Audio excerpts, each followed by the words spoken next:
السلام عليكم ورحمة الله وبركاته. إن الحمد لله نحمده ونستعينه ونستغفره ونعوذ بالله من شرور أنفسنا ومن سيئات أعمالنا. من يهدي الله فلا مضل له ومن يضلل فلا هادي له.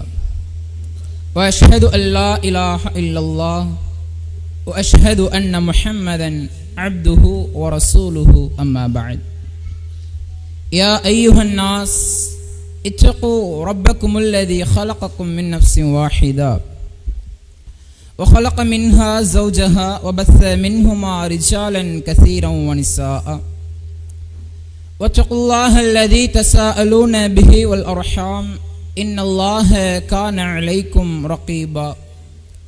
يا أيها الذين آمنوا اتقوا الله حق تقاته ولا تموتن إلا وأنتم مسلمون.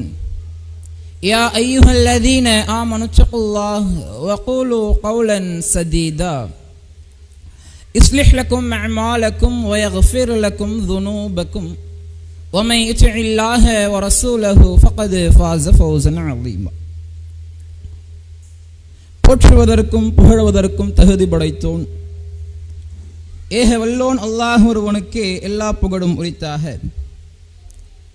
அவனுடைய அன்பும் அருளும் மற்றா பெருங்கருணையும் நம்முடைய உயிரினும் மேலான உத்தம தூதர் முஹம்மது நபி ஸல்லல்லாஹு அலைஹி வஸல்லம் அன்னவர்களின் மீதும்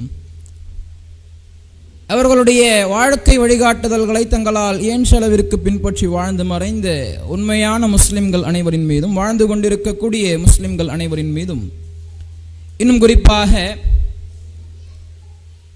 உலக ஆதாயங்களை உலக விடயங்களை பொருட்படுத்தாமல் சந்தோஷமாக இருக்க வேண்டிய நாளாக இருக்கக்கூடிய இந்த ஞாயிற்றுக்கிழமையில் அல்லாஹுடைய மார்க்கம் குறித்து அறிந்து கொள்ள வேண்டும், அதன் அடிப்படையில் நம்முடைய வாழ்க்கையினை அமைத்துக் கொள்ள வேண்டும் என்ற பெருநோக்கத்தோடு ஆழமான ஒரு எண்ணத்தோடு இந்த இடத்தில் குழுமி இருக்கக்கூடிய நம்மவர்கள் மீதும் என்றென்றும் நின்று நிலவட்டுமாக என்ற பிரார்த்தனையோடு இந்த உரையினை ஆரம்பம் செய்கிறோம். எல்லாமல்ல அல்லாஹ்வின் நல்லடியார்களே, அல்லாஹ் ரப்புல் ஆலமீன் தன்னுடைய திருமறையில பொதுவாக முஸ்லிம்களுக்கும் அல்லாஹுவை நம்பி அல்லாஹ் சொல்லக்கூடிய ஏனைய நம்பிக்கைகளை அம்சங்களாக வாழ்க்கையில் பொருந்திக் கொண்டு வாழக்கூடிய முஃமின்களுக்கும் முஃமின் அல்லாதவர்களுக்கும் இடையே இருக்கக்கூடிய வேறுபாட்டை அல்லாஹ் ரப்புல் ஆலமீன் தன்னுடைய திருமறையில விளக்குறான். வலி குல்லிஹும் விஜ்ஹத்துன் ஹுவ முவல்லிஹா ஃபஸ்தபிகுல் கைராத். இந்த உலக வாழ்க்கையில எல்லா மனிதர்களுமே ஒரு இலக்கை முன்வைத்து பயணித்துக் கொண்டிருக்கிறார்கள். ஏதாவது ஒரு இலக்கு இருக்கும். ஐனமா தகூனு யஅதி பிக்குமுல்லாஹு ஜமீஆ. முஃமின்களாக இருக்கக்கூடியவங்க, அல்லாஹ்வை நம்பி வாழ்ந்து கொண்டிருக்கக்கூடியவர்கள், மறுமையை நம்பி வாழ்ந்து கொண்டிருக்கக்கூடியவர்கள், நாளைய மறுமையில் அல்லாஹ் ரப்புல் முஸ்லிம்களை பாருங்க, அதிலும் குறிப்பாக தௌஹீத்வாதிகளை பாருங்க, எப்படிப்பட்ட ஒரு எண்ணம் மனசுல வந்துருச்சு அப்படின்னா, நாம ஷிர்கான காரியங்களை செய்யறது கிடையாது. நாங்க தர்காவுக்கா போறோம், தர்காவிலிருந்து விலகி வந்துட்டோம், தாயத்திலிருந்து விலகி வந்துட்டோம், இது போன்ற அல்லாஹ்விற்கு இணை கற்பிக்கக்கூடிய காரியங்கள் இருக்குதே, அந்த காரியங்களிலிருந்து நாங்கள் விலகி வந்து விட்டோம், நேரான வழியை பெற்றுக்கொண்டோம், இது போதும் எங்களுக்கு என்ற அடிப்படையில அமல்களிலே பேணுதல் இல்லாமல் அல்லாஹ் வழங்கிய இந்த அழகிய வாழ்வினை அமல்களால் அலங்கரிக்க வேண்டும் என்ற பொறுப்பை உணராமல் செயல்பட்டு கொண்டிருக்கிறோமே. அல்லாஹ் ரப்புல் ஆலமீன் தன்னுடைய திருமறையிலே 58 வசனங்கள் அல்லாஹ் பேசுறான். அதாவது திருமறை நெடுகிலும் ஒரே கருத்து. என்ன கருத்து? கொஞ்சம் சலசலப்பை தவிர்த்துங்க, இன்ஷா அல்லாஹ் பயான்ல கேள்விகள் இருக்கும். அல்லாஹ் ரப்புல் ஆலமீன் தன்னுடைய திருமறை நெடுகிலும் 58 வசனங்கள்ல அல்லாஹ் என்ன பேசுறான் அப்படின்னா, என்ன நம்பிக்கை கொண்டவர்களே, நம்பிக்கை கொண்டுட்டீங்க, ஆழமான நம்பிக்கை உங்களிடத்துல இருக்குது, அல்லாஹ்விற்கு இணை கற்பிக்கல, நேரடியாக தௌஹீத்வாதிகளை நோக்கி பேசுறான். அல்லாஹ்வின் மீது அதீத நம்பிக்கை இருக்குது, சத்திய கொள்கையில பயணிக்கிறீங்க. ஆனாலும் இது மாத்திரம் பத்தாது. வல்லதீன ஆமனு, நம்பிக்கையோடு சேர்த்து வஅமிலு ஸாலிஹாத், யார் நல்ல அமல்களை செய்கிறார்களோ, யார் நல்ல காரியங்களிலே ஈடுபடுகிறார்களோ அப்படிப்பட்ட அடியார்களுக்கு மாத்திரம்தான் உலாயிக அஸ்ஹாபுல் ஜன்னா, ஸ்வர்க்கவாதிகள், ஹும் ஃபீஹா ஹாலிதூன், அவர்கள் அந்த ஸ்வர்க்கத்தில் நிரந்தரமாக நிலையாக இருப்பார்கள். நம்முடைய எண்ணங்களை அல்லாஹ் ரப்புல் ஆலமீன் தூக்கி எறிஞ்சிட்டானே. ஏம்பா தௌஹீதுல இருக்கிற, சத்திய கொள்கையில பயணிக்கிற, ஆனாலும் உன்னிடத்தில் சரியான அமல்கள், அல்லாஹ் கடமையாக்கிய அமல்கள், அல்லாஹ் உபரியான வணக்கம் என்று ஒரு பட்டியலை கொடுத்திருக்கானே, அந்த பட்டியல் உன்னுடைய வாழ்க்கையில் அமையவில்லை என்று சொன்னால் சரியாக நன்கு உங்களுடைய மனதில் ஆழமாக பதிய வைத்துக் கொள்ளுங்கள், அல்லாஹ்விடத்தில் சொர்க்கம் கிடையாது. ஏராளமான வசனங்கள் அல்லாஹ் பேசுறான்.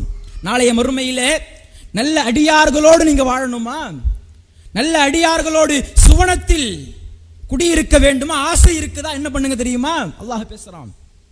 நம்பிக்கை கொள்ளுங்க, அல்லாஹ்வின் மீது நம்பிக்கை கொண்டு அந்த நம்பிக்கையினுடைய வெளிப்பாடு, அந்த நம்பிக்கையினுடைய பிரதிபலிப்பு என்ன பண்ணுங்க, அதிகமான அமல்களை உங்களுடைய வாழ்க்கையிலே சேமித்து வைத்துக் கொள்ளுங்கள்.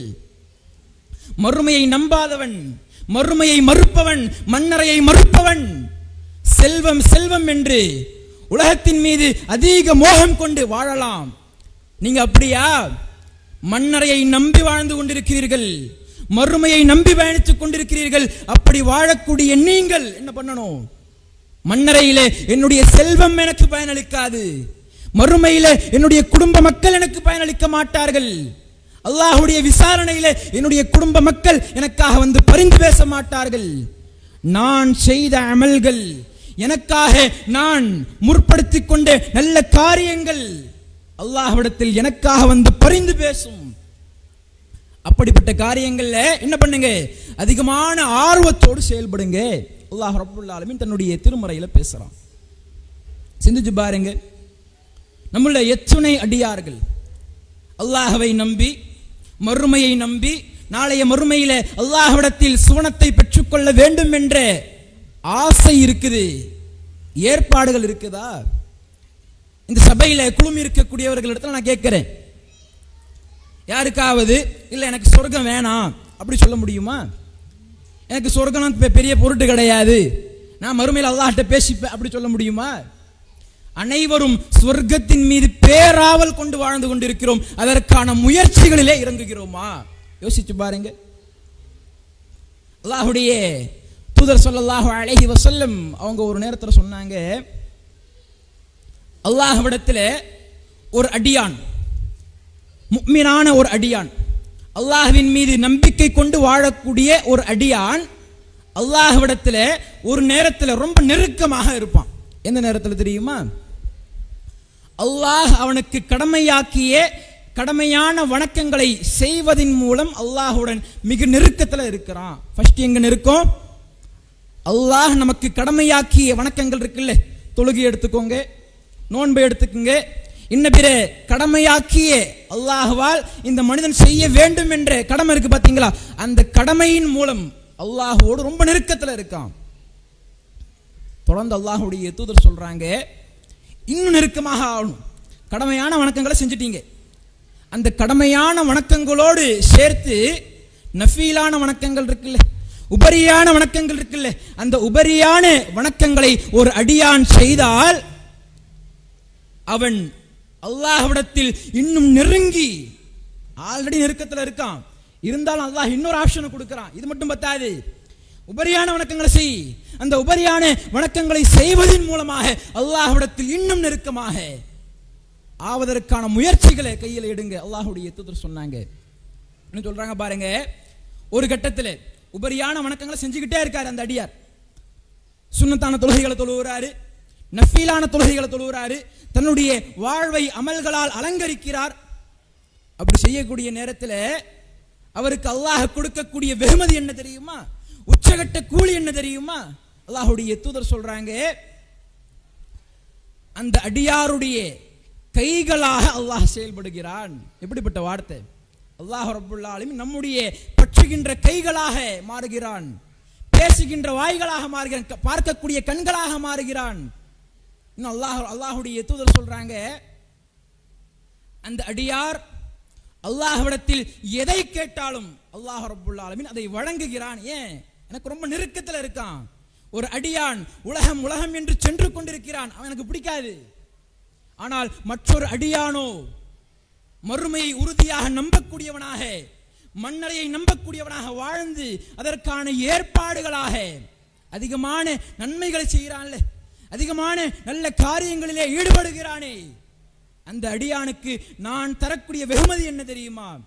அவன் எதை கேட்டாலும் நான் கொடுப்பேன், அவனுக்கான பாதுகாப்பை நான் ஏற்படுத்தி கொடுப்பேன். அல்லாஹ் ரப்புல் ஆலமீன் சொல்வதாக அல்லாஹுடைய தூதர் ஸல்லல்லாஹு அலைஹி வஸல்லம் அவங்க சொல்றாங்க.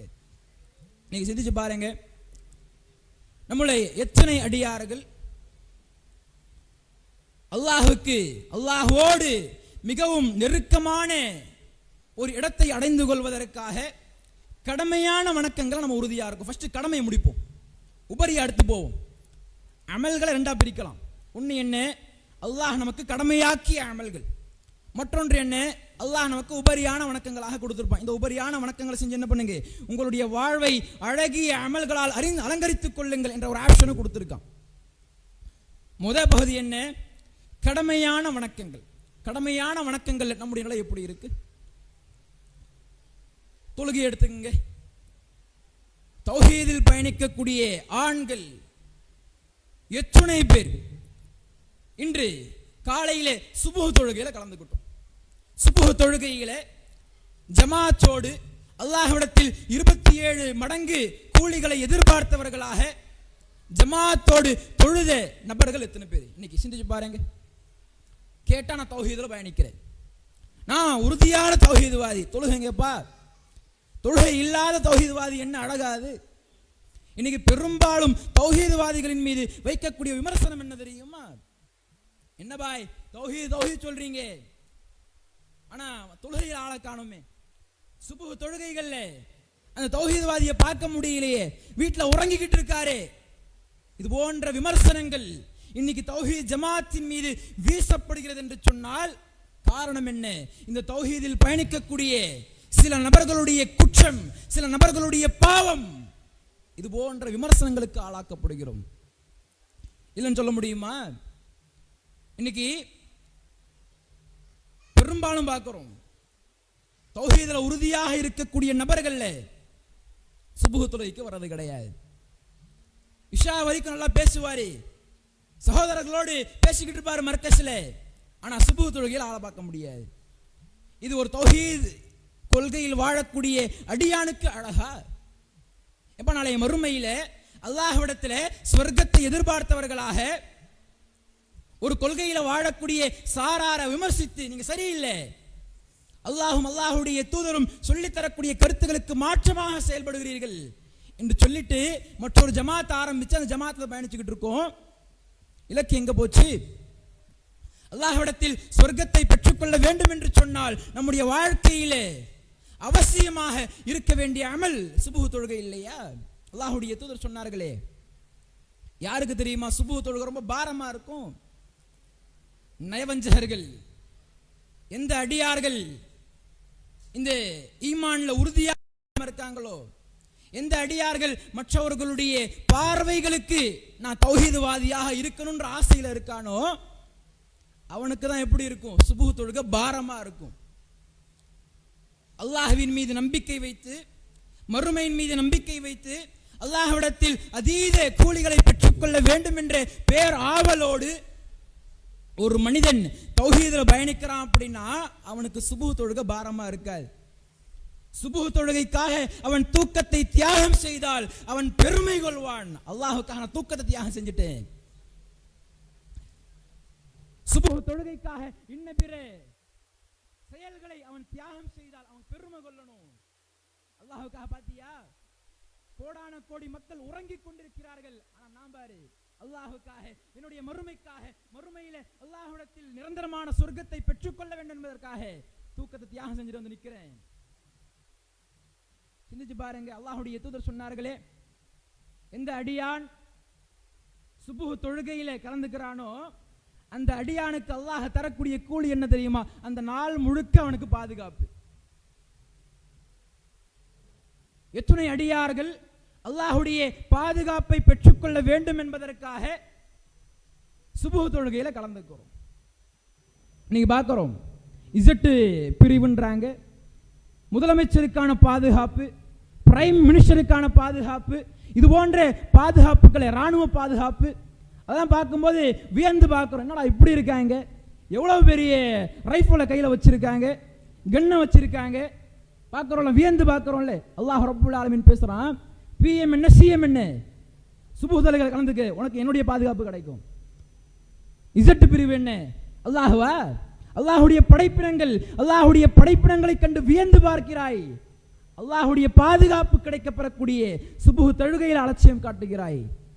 இது ஒரு தௌஹீத்வாதிக்கு அழகா? சிந்திச்சு பாருங்க. இன்னும் எத்தனை பெண்மணிகள் மற்ற விஷயங்கள் குறித்து ஆண்களிடத்தில் பேசுறோம், கலந்துரையாற்றுகிறோம். பிசினஸ் எப்படி போகுது, எவ்வளவு லாபம் ஈட்டுறீங்க, மாச வருமானம் என்ன, இவைகளை குறித்து தன்னுடைய கணவன்மார்களிடத்தில் பேசுவதற்கு நேரம் கிடைக்கக்கூடிய பெண்மணிகளுக்கு சுபுஹ் தொழுகையில் எழுந்திருச்சு போயிட்டு தொழுதுட்டு வாங்க சொல்ல முடியுதா? ஒவ்வொரு நாள் இரவும் இன்றைக்கு எத்துணை வேலை தொழுகை ஜமாத்தோடு தொழுதீர்கள்? கேள்வி கேட்கிறோமா? இன்னைக்கு எத்துணை வேலை தொழுகை தொழுதீர்கள்? கேள்வி கேட்கிறோமா? நாளைய மறுமையிலே அல்லாஹ்விடத்தில் ஒரு மனிதன் விசாரணை செய்யப்படுகின்ற அந்த நேரத்தில் அல்லாஹ்வுடைய தூதர் சொல்றாங்க, முதல் விசாரணை தொழுகை குறித்து. நம்பிக்கை ஃபர்ஸ்ட் விசாரணை, நம்பிக்கை முடிஞ்சிட்டு அமல்கள் விஷயத்தில் அல்லாஹ் முதல்ல எங்க தெரியுமா வருவான்? தொழுகையில எப்படி இருந்த? யா அல்லாஹ் நான் நோன்பு பிடிச்சேன், அது இருக்கட்டும் பக்கத்துல. யா அல்லாஹ் நான் ஜக்காத்து கொடுத்தேன், தர்மம் கொடுத்தேன், அதெல்லாம் பக்கத்துல வை. தொழுகையில எப்படி இருந்த? அல்லாஹ் முதல் கேள்வியாக கேட்பான். என்ன பதில் சொல்ல போறோம்? யா அல்லாஹ் நான் தூக்கத்துல இருந்துட்டு சொல்ல போறோமா?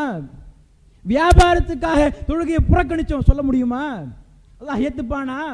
எந்த அடிப்படையில் வாழ்ந்து கொண்டிருக்கிறோம், எந்த அடிப்படையிலே தம்மை தௌஹீத்வாதி என்று மற்ற மக்களிடத்தில் அறிமுகப்படுத்திக் கொள்கிறோம்? சிந்திச்சு பார்க்கணும். அல்லாஹ்வுடைய தூதர் ஸல்லல்லாஹு அலைஹி வஸல்லம் அவங்க சொன்ன அந்த ஹதீஸை பார்ப்போம். முதல் விஷயம் என்ன? கடமையான வணக்க வழிபாடுகளை செய்து அவன் அல்லாஹ்வின் பால் நெருங்க வேண்டும். கடமை முடியுதா? அல்லாஹ்வுடைய தூதர் சொன்னார்களே, அடுத்த கட்டமாக அல்லாஹ்வோடு இன்னும் நெருக்கமாக போகணும். சில சாரார் இருக்காங்கன்னு வைங்களேன், கடமையான வணக்க வழிபாடுகளை செய்கிறாங்க. இன்னும் சில சாரார் எப்படி இருக்காங்க? போட்டி போடணும். அந்த அடியாரும் கடமையான வணக்கத்தை செய்கிறாரு, நானும் கடமையான வணக்கத்தை செய்கிறேன். இப்போ ரெண்டு பேரும் எப்படி இருப்போம்? அல்லாஹ்வோடு ஒரு சம இடைவெளியில் இருப்போம், நெருக்கத்தில் இருப்போம். அல்லாஹ்வுடைய தூதர் சொன்னாங்க, போட்டி போடுங்க, பொறாமைப்படுங்க. எப்படி பொறாமைப்பட சொல்றாங்க?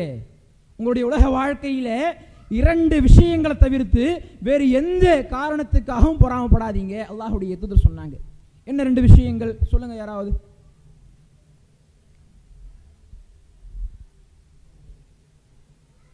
கேள்விகள் இருக்குன்னு சொன்னோம்,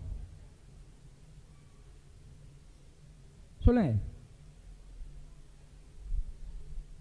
தர்மம் செய்யறதுக்காக போட்டி போடலாம். இன்னொன்னு புரியல,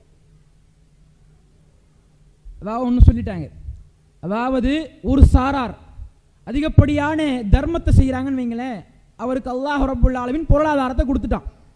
அந்த பொருளாதாரத்தை சரியாக பயன்படுத்தி அமல்களை செய்து அந்த பொருளாதாரத்தின் மூலமாக நான் எப்படி மறுமையில் நல்ல நிலை அடையணும் அப்படின்ற அந்த ஆங்கிளில் பார்க்குறான். உலக அலங்காரங்களுக்காக இல்லாமல் நல்ல ட்ரெஸ்ஸை போடணும், போடலாம், தப்பு இல்லை. மற்ற அலங்காரங்களை ஒதுக்கி வைத்து விட்டு மறுமைக்கான அலங்காரங்களை செய்யணும் அப்படின்ற ஆர்வத்தில் என்ன பண்றாரு? அதிகமான தர்மங்களை செய்கிறார், அமல்களால் அலங்கரிக்கிறார்.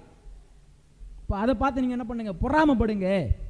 அல்லாஹ் நமக்கும் இது போன்ற பொருளாதாரத்தை கொடுக்கணும், நாமும் இவர்களை விட அதிகமாக தர்மம் செய்யணும், ஆசைப்படுங்க, பொறாமப்படுங்க. அல்லாஹ்வுடைய தூதர் சொன்னாங்க. இரண்டாவது விஷயம் என்ன தெரியுமா? ஒரு நபர் என்ன பண்றாரு? அதிகமான அமல்களை செய்கிறாரு. அவருக்கு கல்வி அறிவு இருக்குது, அதை பயன்படுத்தி கொண்டு இரவு தொழுகைகளை தொழுகிறாரு, இன்ன பிற வணக்க வழிபாடுகளிலே அவர்களுடைய வாழ்க்கை அழகிய அமல்களால் அலங்கரிக்கிறார் என்று சொன்னால் அதை பார்த்து பொறாமப்படுங்க.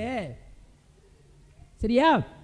கடமையான வணக்கத்தை செய்கிறாரு, கடமையான வணக்கத்தை செய்கிறாரா, நான் என்ன பண்ணணும், அவரை விட அதிகமாக உபரியான வணக்க வழிபாடுகளிலே ஈடுபட்டு அவரை விட ஒருபடி மேலாக அல்லாஹ்வோடு நெருக்கத்தில் இருக்க வேண்டும் என்று ஆசைப்படுங்கள், பொறாமைப்படுங்கள். அல்லாஹ்வுடைய தூதர் சொன்னாங்க. சிந்திச்சு பாருங்க, செல்வத்திற்காக பொறாமைப்படுகிறோம், குடும்பத்திற்காக பொறாமைப்படுகிறோம். அவருடைய வீட்டில் ஒரு ஆம்பளை புள்ள இருக்கு, ஒரு பொம்பளை புள்ள இருக்கு. நம்முடைய வீட்டில் பாருங்க பொம்பளை புள்ள மட்டும் தான் இருக்கு, பொறாமைப்படுறோம். அல்லாஹ்வுடைய கையில் இருக்கக்கூடிய ஒரு விஷயத்தை வச்சு எப்படி பொறாமைப்படுறோம்? அவங்களுடைய வீட்டில் ஒரு ஆம்பளை புள்ள இருக்கு, பொம்பளை புள்ள இருக்கு. நம்முடைய வீட்டில் பொம்பளை புள்ள மட்டும் தானே இருக்கு, இதில் போட்டி போடுறோம். அல்லாஹ்வுடைய தூதர் சொன்னாங்க, நீ எதிரையும் போட்டி போடாத, இந்த விஷயத்தில் போட்டி போடு. அதிகமான அமல்களை உங்களுடைய அண்டை வீட்டார் செய்கிறாரா, அவரை விட ஒருபடி மேலாக நான் செய்ய வேண்டும் என்று பொறாமை கொள். இது அழகிய பொறாமை. சிந்திச்சு பாருங்க, நம்மள எத்தனை அடியார்கள் இது போன்று அழகிய அமல்களை செய்யக்கூடிய விஷயத்தில் பொறாமை கொள்கிறோம். அல்லாஹ்வுடைய தூதர் ஸல்லல்லாஹு அலைஹி வஸல்லம் அவங்க சொல்றாங்க, மறுமைக்கான ஏற்பாடுகள் இருக்குல்ல, தம்முடைய அழகிய வாழ்வை அமல்களால் அலங்கரிக்க வேண்டும் என்ற இலக்கு இருக்குல்ல, அந்த இலக்கில் எதையும் அற்பமாக கருதாது. அல்லாஹ்வுடைய தூதர் சொன்னாங்க. சில பேர் நினைப்பாங்க, ஒரு அடியார் சுப்ஹானல்லாஹ் சொல்லிக்கிட்டே இருப்பார், என்ன சுப்ஹானல்லாஹ் சொல்றாரு, பெரிய அமலாது. சில அடியார் எதுக்கு எடுத்தாலும் அல்ஹம்துலில்லாஹ் அப்படி சொல்லுவார். என்ன இவர் எப்போ பார்த்தாலும் அல்ஹம்துலில்லாஹ் சொல்றாரு, என்ன பெரிய அமலை செய்யறதா அவருக்கு நினைப்பா? நம்ம என்ன நினைப்போம்? அற்பமாக கருதுவோம். அல்லாஹ்வுடைய தூதர் சொன்னார்கள், இந்த இஸ்லாமிய மார்க்கத்தில் எதையும் அற்பமாக கருதாதீங்க. சுப்ஹானல்லாஹ் இருந்தாலும் சரி. அல்லாஹ்வுடைய தூதர் அந்த சுப்ஹானல்லாஹுக்கு எவ்வளவு பெரிய கூலியை கொடுக்கறாங்க தெரியுமா? சுப்ஹானல்லாஹ் என்ற ஒரு வார்த்தையை அல்லாஹ்வுடைய தூதர் சொல்றாங்க, ஒரு அடியார் ஒவ்வொரு வேலை தொழுகைக்கு பிறகும், ஒவ்வொரு வேலை அப்படின்னா கடமையான தொழுகை மட்டும் கிடையாது, எல்லா தொழுகைக்கும் பொருந்தும். சுன்னத்து தொழுகிறோம், வித்ரு தொழுகிறோம், நஃபீலான தொழுகைகளை தொழுகிறோம். எந்த தொழுகையாக இருந்தாலும் அந்த தொழுகைக்கு பிறகு எந்த அடியார் சுப்ஹானல்லாஹ் 33 தடவை, அல்ஹம்துலில்லாஹ் 33 தடவை, அல்லாஹு அக்பர் 33 தடவை, மற்றொரு ஹதீஸ்ல அல்லாஹு அக்பர் 34 தடவைன்னு வருது. எந்த அடியார் இந்த அமலை அவருடைய வாழ்க்கையில வாழ்க்கை முழுக்க செய்து கொண்டு வருகிறார்களோ அந்த அடியாருக்கு அல்லாஹ் தரக்கூடிய கூலி என்ன தெரியுமா? எந்த அமலை நாம் அற்பமாக கருதுகிறோமோ, எந்த அமலை இதுக்கெல்லாம் அல்லாஹ் கூலியை கொடுப்பான் அப்படின்னு நினைக்கிறோமோ, அந்த அமலுக்கு அல்லாஹ் தரக்கூடிய கூலி என்ன தெரியுமா? அவனுடைய வாழ்க்கையில எவ்வளவு பாவங்களை செய்தாலும் சரி. அல்லாஹ் உதாரணத்துக்கு சொல்றான், கடல் நுரையளவிற்கு, அந்த அளவுக்கு நாம் யாரும் பாவம் செய்ய மாட்டோம், அல்லாஹ் பாதுகாக்கணும். அந்த அளவிற்கு நீங்கள் பாவங்களை செய்து குவித்தாலும் கூட அதையும் மன்னிக்க நான் தயாராக இருக்கிறேன். அல்லாஹ் ரப்புல் ஆலமீன் பேசுகிறார். பெருசா ஒன்றும் பண்ண வேண்டாம், கோடிகளை தானமாக இறக்க வேண்டாம், வருடம் முழுக்க நோன்பு நோக்க வேண்டாம். உங்களுடைய வாழ்க்கையிலே நீங்கள் தொழக்கூடிய தொழுகைகளில் தொழுகை முடிந்து ஒரு 5 நிமிடத்தை ஒதுக்கி சுப்ஹானல்லாஹ் 33 சொல்லு, அல்ஹம்துலில்லாஹ் 33 தடவை சொல்லு, அல்லாஹு அக்பர் 34 தடவை சொல்லு. இதை மட்டும் நீ செய். உன்னுடைய வாழ்க்கையில எவ்வளவு பாவங்களை நீ செய்தாலும் கூட அதை மன்னிக்க நான் தயாராக இருக்கிறேன். அல்லாஹ் ரப்புல் ஆலமீன் பேசுகிறான்.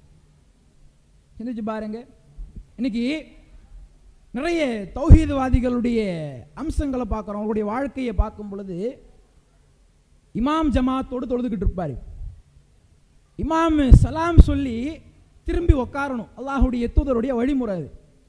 இமாமாக இருக்கக்கூடியவங்க என்ன பண்ணணும்? சலாம் சொல்லி முடிச்சதுக்கு அப்புறம் திரும்பி உட்காரணும். இமாம் திரும்புவதற்கு முன்பாகவே நிறைய தௌஹீத்வாதிகள் வீட்டை நோக்கி போயிடுவாங்க. உட்கார்ந்து தஸ்பீஹ் எண்ணுவோம், அல்லாஹுடைய தூதர் கற்றுக் கொடுத்து திக்ர்களை செய்வோம் என்ற ஆர்வம் கிடையாது. இன்னைக்கு எந்த அளவிற்கு விமர்சனம் வருது தெரியுமா?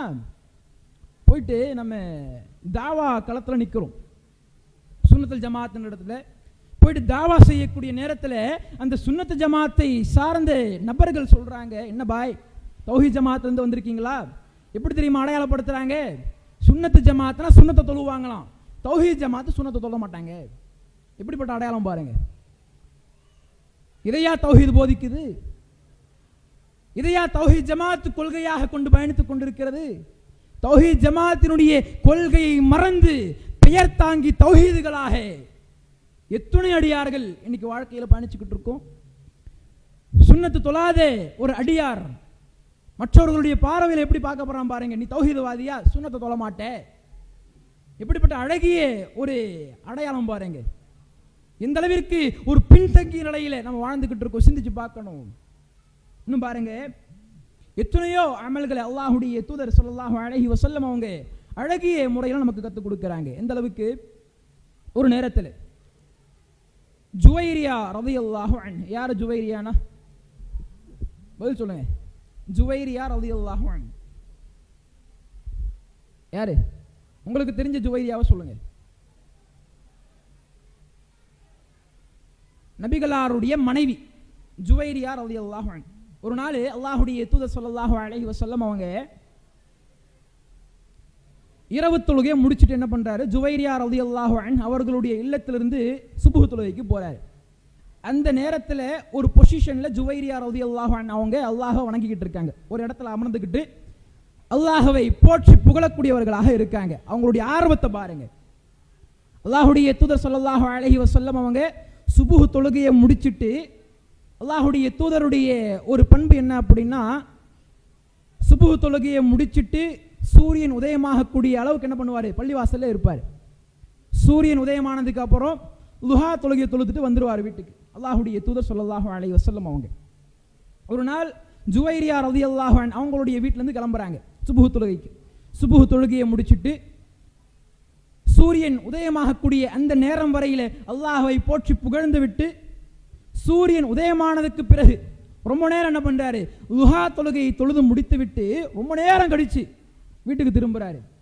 வந்து பார்த்தா ஜுவைரியா ரலியல்லாஹு அன்ஹு அவங்க எந்த நிலையில் அல்லாஹுடைய தூதர் அவர்களை விட்டு பிரிந்தார்களோ அதே நிலையில் இருக்காங்க. அல்லாஹுடைய தூதருக்கு ஒரு ஆச்சரியம். கேட்குறாங்க, என்ன ஜுவைரியா, நான் போகும்போது இப்படி தான் உட்காந்துருந்தீங்க, ரொம்ப நேரம் கழிச்சு நான் வரேன், 4 மணி நேரம் 5 மணி நேரம் கழிச்சு நான் வந்திருக்கேன், இப்பயும் அதே நிலையில் உட்காந்துக்கிட்டு இருக்கீங்களே, இடத்த விட்டு எழுந்திருக்கலையா, மற்ற இன்னும் பிற வேலைகளை செய்யலையா? அல்லாஹுடைய தூதர் விசாரிக்கிறாங்க. இப்போ ஜுவைரியா ரலியல்லாஹு அன்ஹு அவங்க பதில் சொல்றாங்க, அல்லாஹுடைய தூதரே, நீங்கள் என்னை விட்டு பிரிந்து போனீங்க பார்த்தீங்களா, அந்த நேரத்திலிருந்து இதுவரையிலும் அல்லாஹ்வை போற்றி புகழ்ந்து கொண்டவளாக நான் இந்த இடத்துல உட்காந்துக்கிட்டு இருக்கேன். அவங்களுடைய ஆர்வத்தை பாருங்க. நாம என்ன பண்றோம், சுபஹ் தொழுகை முடிஞ்ச கையோட அப்படியே தலகாணி நோக்கி போவோம், தொழுகிறோம், அங்கேயே படுத்து தூங்கு, ஏன் எழுந்திரிச்சு போற, தூக்கம் கலைஞ்சு போயிடும்ல. இவ்வாறு யோசிக்கக்கூடிய நாம் எங்கே, ஜுவைரியா ரலியல்லாஹு அன்ஹு அவர்கள் தூக்கத்திற்கு பிறகு அல்லாஹ்வை போற்றி புகழ வேண்டும் என்று பேராவலோடு அல்லாஹ்வை துதிபாடக்கூடிய ஒரு நிலையில் அமர்ந்துகிட்டு இருக்காங்க. அல்லாஹுடைய தூதர் பாருங்க வந்து சொல்றாங்க, ஜுவைரியாவே, 4 மணி நேரம் 5 மணி நேரம் என்ன பண்ணிருக்கீங்க, அல்லாஹ்வை போற்றி துதிபாதி கொண்டிருந்தீர்கள், இதை விட சிறந்த ஒரு அமலை நான் உங்களுக்கு கற்றுக் கொடுக்கட்டுமா? அல்லாஹுடைய தூதர் சொல்றாங்க, சுப்ஹானல்லாஹி வ பிஹம்திஹி அதத ஹல்கிஹி வ ரிதா நஃப்ஸிஹி வ ஸினத அர்ஷிஹி வ மிதாத கலிமாத்திஹி. இந்த 4 வார்த்தைகள் இருக்கு பாத்தீங்களா, இந்த 4 வார்த்தைகளை நான் 3 முறை சொன்னேன். கொஞ்சம் சலசலப்பை குறைச்சிக்கங்க. இந்த 4 வார்த்தை, இந்த 4 வார்த்தைகளை நான் 3 முறை சொன்னேன். இதனால் அல்லாஹ்விடத்தில் நான் பெற்றுக்கொள்ளக்கூடிய கூலி இருக்கு பாத்தீங்களா, நீங்க 4 மணி நேரம் ஒரு அமலை செஞ்சிருக்கீங்க, 4 மணி நேரம் அல்லாஹ்வை போற்றி துதிபாதி கொண்டிருந்தீர்கள், அதை விட சிறந்த கூலி அல்லாஹ் ரப்புல் ஆலமீன் இந்த 4 வார்த்தைகளுக்கு கொடுக்கிறான். எத்தனை பேருடைய வாழ்க்கையில இந்த 4 வார்த்தைகள் அம்சங்களாக இருக்கு, சிந்திச்சு பாருங்க. நமக்கு தெரியாத செய்தியா இது? இப்பதான் புதுசா கேட்கிறோமா? எத்தனையோ பயான்கள்ல கேட்டிருப்போம், எத்தனையோ உரைகளிலே கேட்ட ஒரு செய்தி, ரொம்ப இலகுவான வார்த்தைகள், நாவிற்கு எளிதான வார்த்தைகள். இதை சொல்றதுக்கு என்ன 10 மணி நேரம் ஆக போகுதா? 5 மணி நேரத்தை ஒதுக்கணுமா? 2 நிமிடங்கள் அதிகம். 2 நிமிடங்களை அல்லாஹ்விற்காக இந்த துதி சொல்லை பாடுவதற்காக நாம் ஒதுக்கினால் அல்லாஹ்விடத்தில் ஆக சிறந்த கூலிகளை பெற்றுக்கொள்வோம் என்று சொன்னால் அந்த கூலிக்காக போட்டி போட வேண்டாமா? அண்டை வீட்டார் நான் இன்னைக்கு சொன்னேன் அப்படின்னு சொல்றாங்களா, அதை விட நான் அதிக முறை சொல்ல வேண்டும் என்ற பேர் ஆவல் நமக்கு வேண்டாமா? அல்லாஹ்வுடைய தூதர் ஸல்லல்லாஹு அலைஹி வஸல்லம் அவங்க மற்றொரு தருணத்தில் சொல்றாங்க, நாளைய மறுமையிலே அல்லாஹ்விடத்தில் ஒரு மனிதன் சொர்க்கத்தை அடைய வேண்டும் என்று சொன்னால், நம்முடைய இலக்கு தானே, வேற ஏதாவது இலக்கு இருக்குதா? சொர்க்கம் தானே இலக்கு. அந்த இலக்கை அடைந்து கொள்ள வேண்டும் என்று சொன்னால் அல்லாஹ்வுடைய தூதர் சொன்னாங்க, நாளைய மறுமையில் அல்லாஹ் ரப்புல் ஆலமீன் மீசான் என்ற ஒரு தராசை நிறுவுவான். கேள்வி கணக்கு விசாரணையின் பொழுது மீசான் அப்படின்ற ஒரு தராசு இருக்கும்.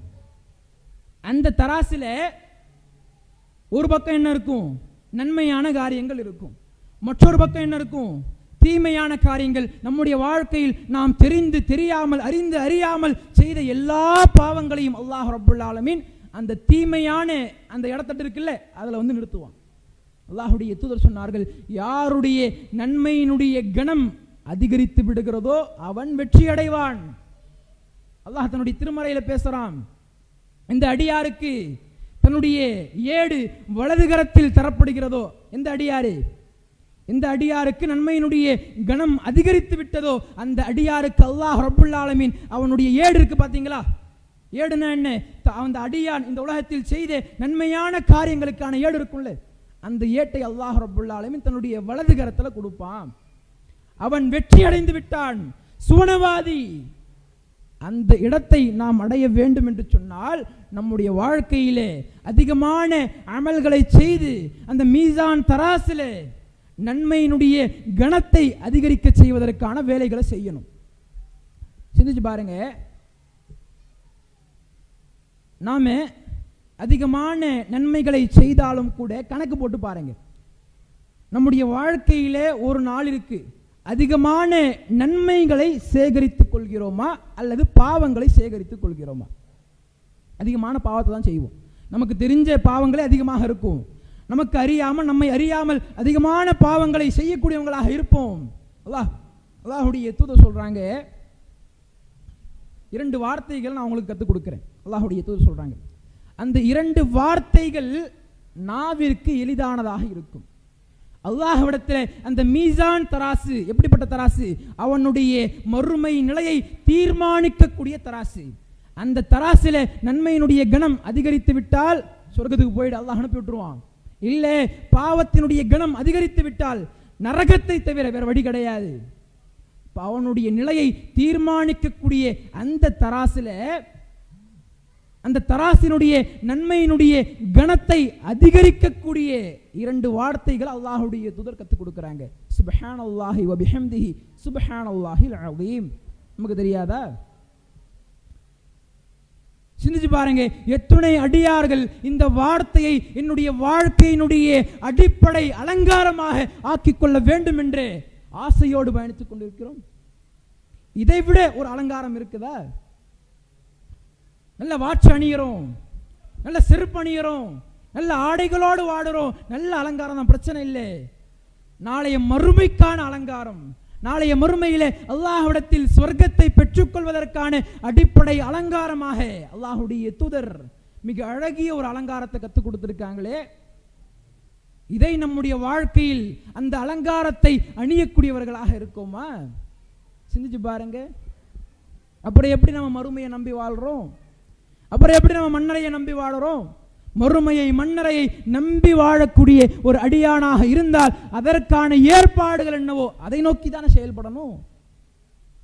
சஹாபா பெருமக்களை பாருங்க, நபிகளாருடைய வாழ்க்கையை பாருங்க, எந்த அளவிற்கு ஆர்வத்தோடு செயல்பட்டாங்க. ரசூலுல்லாஹி ஸல்லல்லாஹு அலைஹி வஸல்லம் அவங்க எப்படிப்பட்ட அடியார்? முன்பின் பாவங்கள் மன்னிக்கப்பட்ட அடியார். அவருடைய மீசான் தராசு, நபிகள் நாயகம் ஸல்லல்லாஹு அலைஹி வஸல்லம் அவர்களுடைய மீசான் தராசு எப்படி இருக்கும்? நன்மையினுடைய கணம் மலை போல் குவிந்திருக்கும். அவருடைய தீமையினுடைய கணத்தில் எதுவுமே இருக்காது. ஏன் இருக்காது? அல்லாஹ் ரப்புல் ஆலமீன் வாக்குறுதி கொடுத்துட்டான், நற்செய்தியை சொல்லிட்டான், உங்களுடைய முன்பின் பாவங்களை நான் மன்னிச்சுட்டேன். நீங்க முன்னாடி என்ன பாவத்தை செஞ்சிருந்தாலும் சரி, இதற்கு பிறகு நீங்கள் என்ன பாவத்தை செஞ்சாலும் சரி, அதை நான் மன்னித்து விட்டேன். சலசலப்பை குறைச்சிங்க.